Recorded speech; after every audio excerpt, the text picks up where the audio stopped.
Kesa magreklamo ka sa mga bagay na wala ka, magpasalamat ka na lang sa kung anong meron ka. Huwag ka tumingin sa kung ano yung meron yung mga taong nakakasalamuha mo. Oo, madalas mapapatanong ka sa sarili mo, bakit ako walang ganun? Bakit ginagawa ko naman ang lahat pero hindi ko nakukuha yung mga bagay na gusto ko? Lagi naman akong nagdarasal pero hindi naman pinagkakaloob sa akin.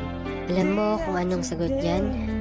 Hindi man binibigay ng Panginoon sa atin yung mga hinihiling natin, pero meron siyang binibigay na hindi natin hinihiling. Yung magugulat ka na lang, ba't nangyari yun?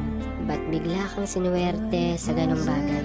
Kaya kung ano yung meron ng iba, maging masaya ka. At kung ano yung meron ka ngayon, tanggapin mo ng buong buo sa sarili mo. Dahil nilikha ang mga tao